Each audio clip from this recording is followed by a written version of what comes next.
हामी चाहिँ बिहाको रामेन जान लाग्छौँ यता हेर। हाय गाइस साथीहरु हामी चाहिँ आउँदै थियौं अनि यहाँ चाहिँ टिकोटालो हुँदै रहेछ है अझै।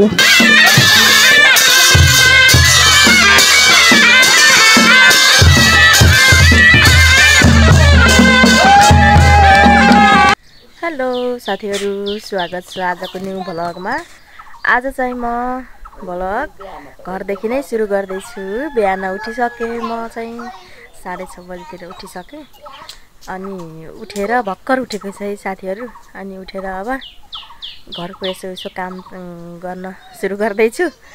अनि आजको भ्लग चाहिँ कन्टिन्यू हेर्नु होला अनि सब्स्क्राइब पनि गर्न नभुल्नु होला। प्लिज सब्स्क्राइब गरिदिनु होला। मेरो 1000 सब्स्क्राइब पुग्न आँटिसकेको छ। त्यसैले हजुरहरुको सपोर्टको एकदमै खाँचो छ अनि सपोर्ट गरिदिनु होला प्लिज। अनि आजको भ्लग म कन्टिन्यू गर्दै छु।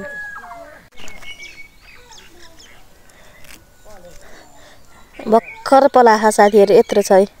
यही भए पनि त्यो एकदमै पखाल्ने अनि पखालेर खाना चाहिँ एकदमै राम्रो हुन्छ।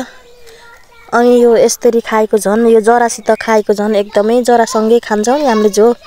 हामीले यो जरासँग खाएको चीजमा झन् भिटामिन एकदमै राम्रो हुन्छ भन्ने सुनेको छु है मैले चाहिँ।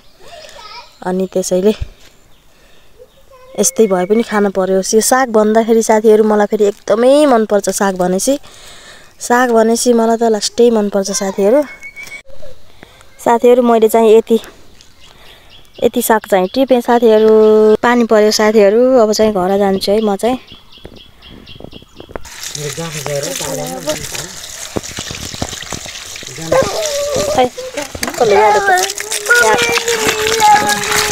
टमाटर नि पखाल्न पर्यो साथीहरु।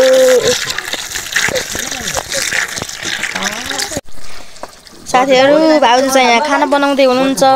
उतो सब्जी पाकिसक्यो। अब यो साग भुट्नु होला कर भाउजूले। यहाँ भाइ पनि आछ। पारी गएको थियो, पारीको घर गएको थियो भाइ।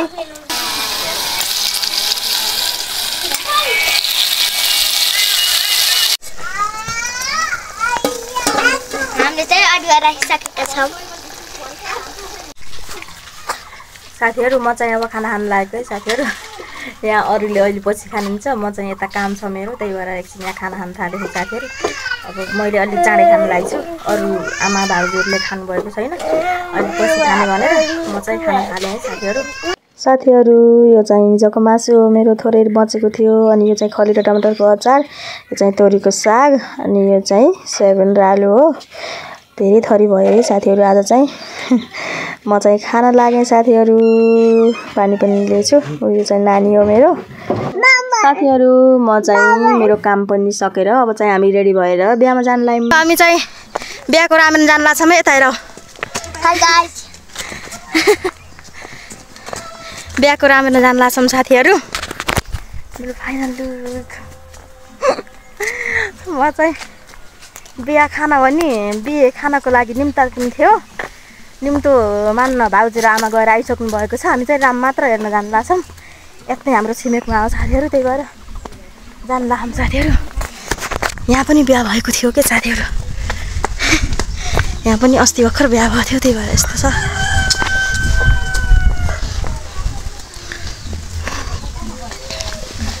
अस्ति भर्खर बिहा भएको थियो यहाँ पनि, त्यही भएर यस्तो छ साथीहरु।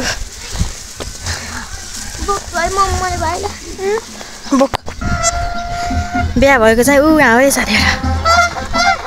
बजेको छ त्यो घरमा। साथीहरु यहाँ चाहिँ दुलाईको फोटो हो। साथीहरु हामी चाहिँ आउँदै थियौं अनि यहाँ चाहिँ टिकोटालो हुँदै रहेछ है अझै। टिकोटालो हुँदै रहेछ अनि नाचगान पनि हुँदै रहेछ। बाजासितको बिहा हो है साथीहरु। पञ्चे बाजा सहित हो अनि पञ्चे बाजा पनि बज्दै छ।